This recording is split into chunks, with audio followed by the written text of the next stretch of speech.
White chicken biryani ಅಥವಾ ಗೀ ರೈಸ್ನ ಹೆಂಗೆ ಮಾಡೋದು ಅಂತ ನೋಡ್ಕೊಳ್ಳೋಣ. ಫಸ್ಟ್ ಒಂದು ಕುಕ್ಕರ್ಗೆ 2 ಟೇಬಲ್ ಸ್ಪೂನ್ ಎಣ್ಣೆ, 1 ಟೇಬಲ್ ಸ್ಪೂನ್ ತುಪ್ಪ ಹಾಕ್ಕೊಂಡು ಸ್ವಲ್ಪ ಬಿಸಿ ಆದಮೇಲೆ 1/2 ಟೇಬಲ್ ಸ್ಪೂನ್ ಜೀರಿಗೆ, 1/2 ಟೇಬಲ್ ಸ್ಪೂನ್ ಪೆಪ್ಪರ್ ಮತ್ತು ಚಕ್ಕೆ ಲವಂಗ ಹಾಕ್ಕೊಂಡು ಖಾರಕ್ಕೆ ಎಷ್ಟು ಬೇಕೋ ಅಷ್ಟು ಮೆಣಸಿನ್ಕಾಯಿನ ಕಟ್ ಮಾಡ್ಕೊಂಡು ಹಾಕ್ಕೊಂಡಿದ್ದೀನಿ. ಅದು ಸ್ವಲ್ಪ ಬಿಸಿ ಮಾಡಿಕೊಂಡು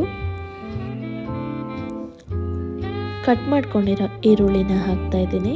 ಅದು ಸ್ವಲ್ಪ ಹಸಿ ವಾಸನೆ ಹೋಗೋ ತನಕ ಫ್ರೈ ಮಾಡ್ಕೋತಾ ಇದ್ದೀನಿ. ಅದೆಲ್ಲ ಫ್ರೈ ಮಾಡ್ಕೊಂಡಾದ್ಮೇಲೆ ತೊಳೆದಿಟ್ಕೊಂಡಿರೋ ಚಿಕನ್ನ ಹಾಕ್ತಾಯಿದ್ದೀನಿ. ನೆಕ್ಸ್ಟು ಚಿಕನ್ನೆಲ್ಲ ಮಿಕ್ಸ್ ಮಾಡ್ಕೊಂಡ್ಮೇಲೆ ರುಚಿಗೆ ತಕ್ಕಷ್ಟು ಉಪ್ಪನ್ನ ಹಾಕ್ಕೊಂಡಿದ್ದೀನಿ. ನೆಕ್ಸ್ಟ್ ನಾನು ಶುಂಠಿ ಬೆಳ್ಳುಳ್ಳಿ ಪೇಸ್ಟ್ನ ಫಸ್ಟೇ ಹಾಕ್ಕೊಂಡಿಲ್ಲ, ಕುಕ್ಕರ್ಗೆಲ್ಲ ಅಂಟ್ಕೊಳ್ಳುತ್ತೆ ಅಂತ ಚಿಕನ್ ಎಲ್ಲ ಹಾಕ್ಕೊಂಡು ಅದು ನೀರು ಬಿಟ್ಕೊಂಡ್ಮೇಲೆ ಶುಂಠಿ ಬೆಳ್ಳುಳ್ಳಿ ಪೇಸ್ಟ್ನ ಹಾಕ್ಕೊಂಡಿದ್ದೀನಿ. ಫ್ಲೇವರ್ಗೆ ಏಲಕ್ಕಿನ ಹಾಕ್ಕೊಂಡಿದ್ದೀನಿ. ಆಮೇಲೆ ನಿಮಗೆ ಎಷ್ಟು ಬೇಕೋ ಅಷ್ಟು ಅಕ್ಕಿ ಹಾಕ್ಕೊಳ್ಳಿ. 1 ಗ್ಲಾಸ್ ತೊಗೊಂಡಿದ್ರೆ 1 × 2 ವಾಟರ್ ತೊಗೊಳ್ಳಿ. ನಾನಿಲ್ಲಿ 2 ತೊಗೊಂಡಿದ್ದೀನಿ. 2 × 4 ವಾಟರ್ ಹಾಕಿದ್ದೀನಿ.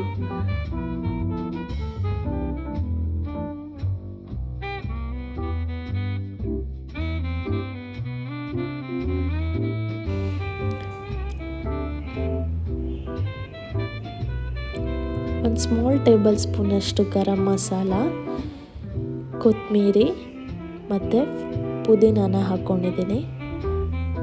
ನೆಕ್ಸ್ಟು ಕುಕ್ಕರ್ ಮುಚ್ಚಳ ಹಾಕಿ 2 ವಿಷಲ್ನ ಕೂಗಿಸ್ಕೊಳ್ಳೋಣ. ಬಿರಿಯಾನಿ ಆಗಿದೆ.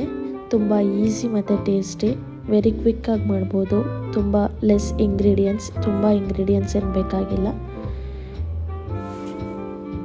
ನೀವು ಟ್ರೈ ಮಾಡಿ ನೋಡಿ.